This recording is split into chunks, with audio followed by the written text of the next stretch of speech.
Hi all, my name is Aitken and welcome back to Creative Writing Media. In this video today I'm going to be telling you how you can plan out your very own story. So a couple of weeks ago I did a live stream entitled Planning a Story with You. During this live stream I showed you something called a storyboard. Now I incorrectly said it was upside down or back to front, but it definitely wasn't. It looked like that on the screen I was looking at it. In today's video I'm going to be breaking down that storyboard that you saw in the live stream step by step and just walking you through it. This is the plan, this is the storyboard that I showed in the live stream but didn't walk you through it because I thought it was backwards. So when we're writing a story, the first thing you need to do is plan out who's going to be inside your story. So generally the characters in your story can be broken down into three groups. So the protagonist, the antagonist and other.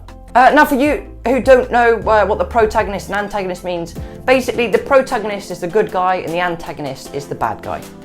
Others can be anything from sidekicks to just people walking around in a village that they visit. The very first thing you need to do is plan out your characters. So once you've got your characters' names, their sidekicks, their other people in the story, the next thing you want to think about is where they are. This is one of the really good things about story writing. You have freedom to do it wherever you want and whenever you want.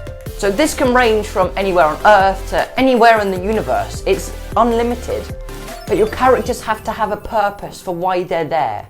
So maybe they're on a secret undercover mission, working for some government, or maybe they're there because they were sent there by their friend to find something for them. You have to make sure the place and the people are in theme.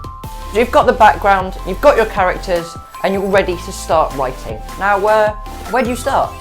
It's pretty obvious. You start at the beginning. Opening is crucial because it introduces you to these characters that you're going to be with for an entire story. So you need to make them, in the first paragraph or two paragraphs maybe, you need to give them their personality and their basis. So you know they're there, but the people who are reading your story, they don't know why you're there. So you have to explain that in maybe a prologue or just the opening. Personally, I always struggle with the opening because I've got the story plan and I don't know where to start writing, but you just have to start. It doesn't matter if it's good because you can always go back and change it later on. For plan's sake today, we are going to say the opening is where they start off and you're introducing the characters and their personality and stuff like that. So next up is the problems. So this is going to make up your main bulk of your story and it's generally a lead up to the main dilemma which we'll come across later. I think this is going to be a good point to say your whole story doesn't have to be just one story mountain. Lots of stories have smaller mountains within the story. But generally I think you should stick to maybe one or two story mountains within the whole thing. So generally your problems need to challenge your main characters. So it's generally to do with the villain. It doesn't have to be always, it could just be getting to the villain. But you need to make that interesting because that is going to be the main bulk of your story. Right, so you've opened the story, they've faced a few problems, and now they're at the main climax. Now this is one of the most crucial points in story writing because this is the bit that everything's been leading up to. This is the main point. This is the climax of the whole thing, or the top of the summit. The dilemma is usually to do with the villain, because otherwise the villain doesn't really have any purpose in the movie, other to be just a brooding character in the background. But generally your main dilemma has to include the villain.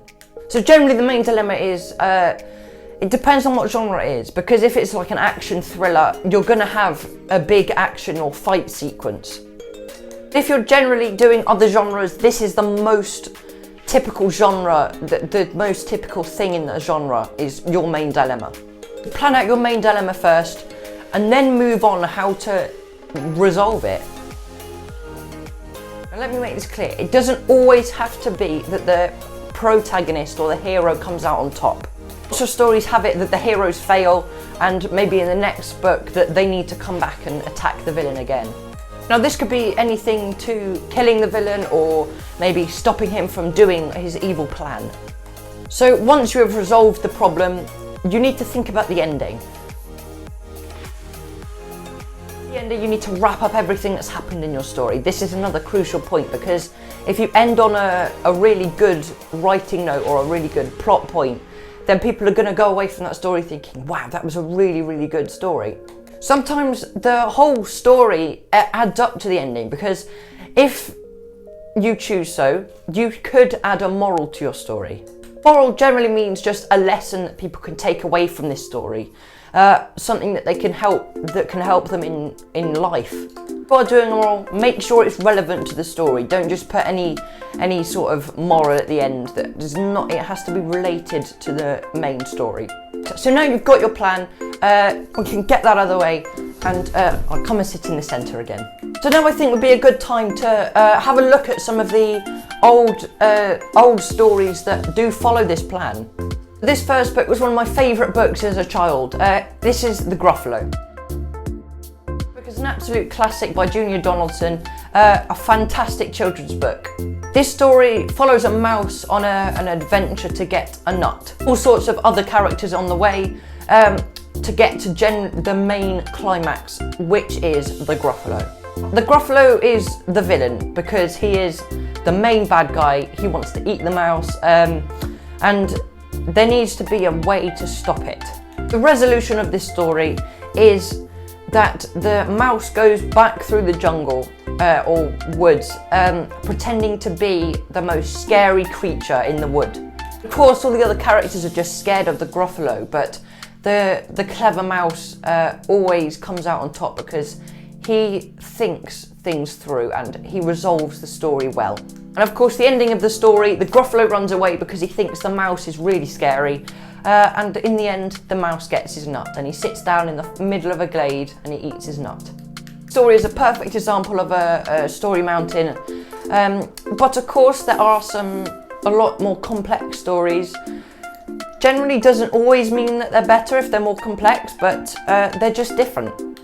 So an example of a more complex story I'd like to think is Harry Potter and the Goblet of Fire. So I'm going to be just looking at a little bit where there are lots of story mountains, but obviously the whole story is just full of them. Before I spoil Harry Potter 4, if you haven't read it, go and read it and then come back and watch this video. In the fourth Harry Potter book, Harry is in the maze and he is looking for the Triwizard Cup at the centre. Of course, in this maze he comes across all sorts of creatures and things he needs to overcome, which are all story mountains in themselves. For example, one time he comes across a sphinx, and to pass him he needs to answer a riddle correctly. So the protagonist is obviously Harry and the antagonist is the Sphinx, because he needs to overcome the Sphinx to get to this treasure. Any other characters in this case? There doesn't always have to be other characters, but in this case there isn't. The place they are in is the maze, and why he's there is to get to the Triwizard Cup. Opening is him coming across the Sphinx. The main problem is going to be that the Sphinx tells him that you need to answer a riddle to be able to pass. The dilemma is him trying to answer it, and this does include the villain because Harry needs to answer the question to get past the villain. The solution is obviously he thinks things through, and eventually, as the ending, he comes across the answer to the riddle, and then the ending is where he can pass the Sphinx. Tons of more story mountains when he's in the maze alone, but generally there are story mountains in every single story out there. But if you do want to write a story, and I really do encourage you to, make sure you use this plan because it's very uniform, it always keeps everything in check, and it works pretty much all the time. You need to have good writing style, but I will dive into that in another video someday. I think that's just about it for this video. I want to thank you very much for watching, and before we go, can you please leave some suggestions of what I could do in a live stream in the future down in the comments below, because I really enjoyed the live stream before and I'd love to do another one someday. I'm going to thank you all very much for watching, and I will see you all in the next episode of C.W.M. Bye!